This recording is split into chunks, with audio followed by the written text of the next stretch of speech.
Do you know the largest Hindu temple outside India is in the US? Yep, absolutely. In New Jersey. The largest Hindu temple. Why? Why would you do that? When President Bill Clinton was in office, he went and officially inaugurated the Hindu temple.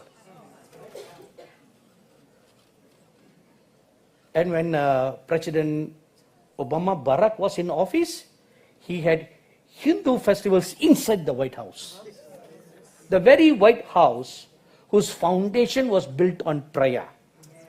You had 4 godly presidents who knelt down and prayed every day in the White House. Now what has it become? A den of thieves. Not only a den of thieves, but it's become a place of fornication. Not physical fornication, spiritual fornication.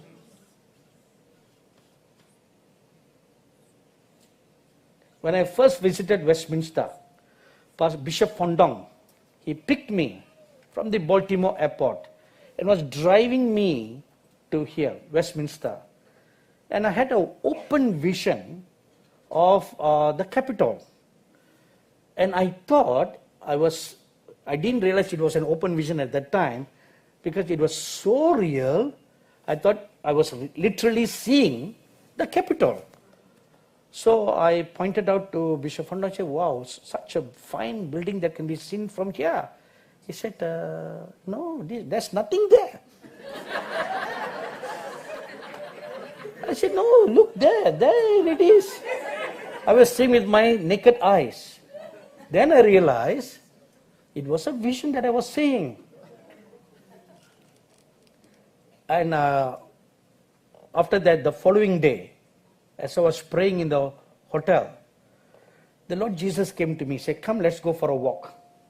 I was taken in the Spirit, and we walked down the street where the Capitol is, the Supreme Court is, and we were walking down, and the Lord said, we shall not go into this building, pointing his finger at the Capitol. He said, this is a place where fornication is taking place. In the physical and in the spiritual. And then we walked down to the White House. We stood outside the White House, and the Lord pointed, said, look there. And I saw a huge snake like an anaconda.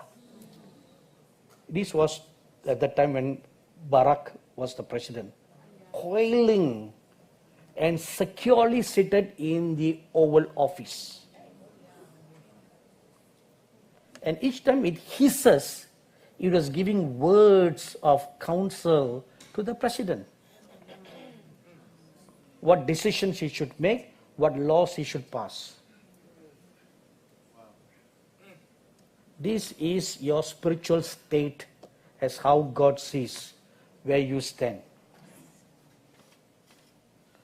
But in the midst of this, I know for absolute sure there is a remnant. There is a remnant. The very fact that all of you are gathered here, it shows that you are part of the remnant. The uncompromising remnant who, like what the Lord Jesus said in Revelation chapter 3 concerning the church in Sardis, he said, there are still some among you who are dressed in white. So the remnant.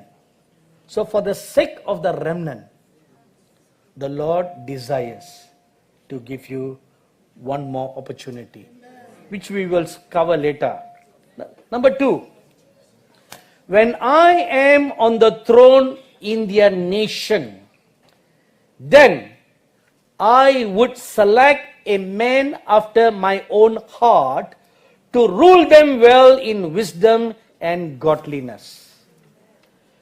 When I am on the throne in their nation, I would select a man after my own heart to rule them well in wisdom and godliness.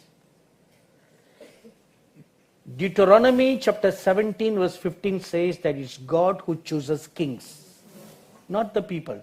God chooses the kings. And in 1 Samuel chapter 13 verse 14 and Acts chapter 13 verse 22, when Israel wanted a king, God chose a man after his own heart. Am I right, everybody? Yes. David. In the physical, he would not pass any test to be the king. That is why even a prophet, Samuel, who's coming and going always brings thunders and hears the voice of God so crystal clear, could be mistaken when seeing young David after the flesh. See, you can make mistake when you see after the flesh. When you impose, when you see through your will. Write this down.